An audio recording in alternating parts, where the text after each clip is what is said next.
One thing we might not assume is common in the world of 1984 is X-rated material. Though very common in our own world, even before the advent of the internet, today access to such material is merely a few clicks away. However, as with many things in this dystopian world, this issue is nuanced. Though a totalitarian society run by the party, such racy material is far from unheard of among the masses of ordinary folk known as the proles. It is among party members that such material is strictly forbidden. Yet why the stark contrast in attitude? The short answer is control and power. The longer answer is to consider the party's, especially the inner party's, aims. As O'Brien explains later on in the story, both personally and through Goldstein's book, which he partially produced, the aim of the inner party elite is to maintain their position as rulers of Oceania and also to wield power for the sake of that power. Hence the vast apparatus of control, including most infamously the thought police, telescreens, the different rituals such as the 2 minutes hate and so on. Though superficially complex on the surface, the underlying aforementioned motives bring most of what the party does and does not permit into sharp, clear understanding. Sex in general, for instance, is, for party members, like all things, highly controlled. Its only purpose is to produce children with an estate-sanctioned marriage for service to the party. Winston describes the party's take on it as something akin to an unpleasant but necessary minor operation, disgusting but essential to perform. We have explored the issue of sex itself in our other video, Sex as Rebellion in 1984, and so for a deeper analysis of the issue itself, take a look at that one after your time here.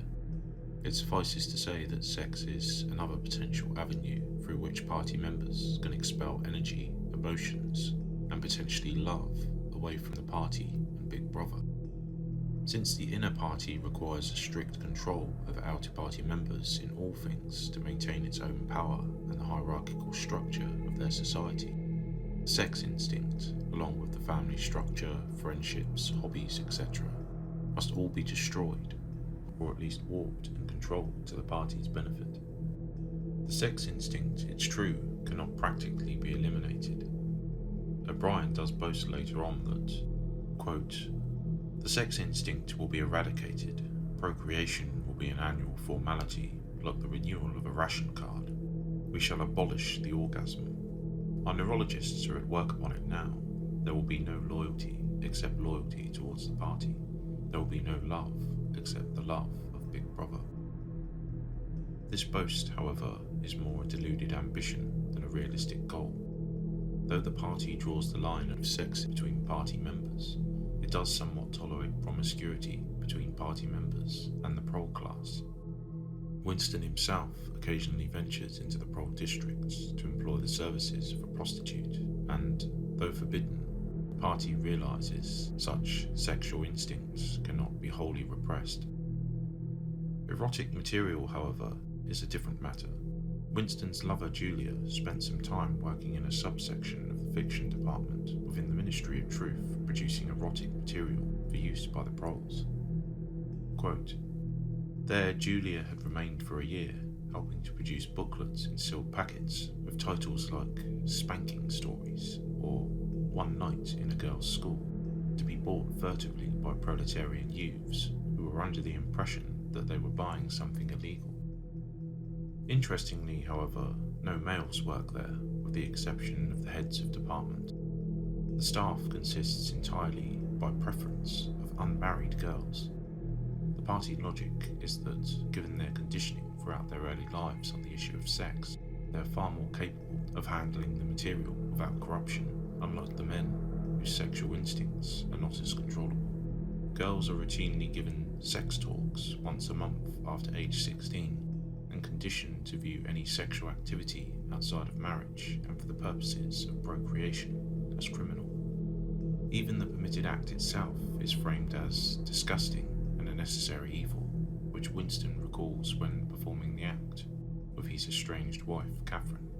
Quote, "As soon as he touched her, she seemed to wince and stiffen. To embrace her was like embracing a jointed wooden image. And what was strange was that even when she was clasping him against her, he had the feeling that she was simultaneously pushing him away with all her strength. The rigidity of her muscles managed to convey that impression. She would lie there with eyes shut, neither resisting nor cooperating, but submitting. It was extraordinarily embarrassing and, after a while, horrible. Julia confirms that this is not an attitude unique to Catherine, telling Winston she too had sex talks to help condition her in such a way too. Unlike Julia, Catherine and most other girls are thus perfect candidates to work with the erotic material in the fiction department, being generally repelled by the sex act. The X-rated material is actually quite generic and formulaic. Julia explains that all the stories only consist of just 6 plots, which they alter and swap around slightly for variation. Erotic material is thus distributed to and consumed by the proles, some 85% of the population of Oceania, a process controlled by the party itself. If you are wondering why the party regards prole use of X-rated material as harmless, this harkens back to party attitudes on the class. Proles, it is believed, are politically apathetic and unthreatening on their own. With all media, information and contact with foreigners totally controlled by the party, the masses simply have no standard of comparison with which to realise that they are being horribly oppressed. As they also exist in crushing poverty, consumed by their own issues of survival, work, family, and all the other distractions such as sports, the lottery, gambling, and, of course, the erotic material provided by the party, the proles are incapable of revolting on their own accord. Historically, as explained by Goldstein's book, the proles only rise under the direction of the middle, or an educated middle class, who simply seeks to replace the upper class, or high. In our context, this roughly translates, of course, to the outer and inner party.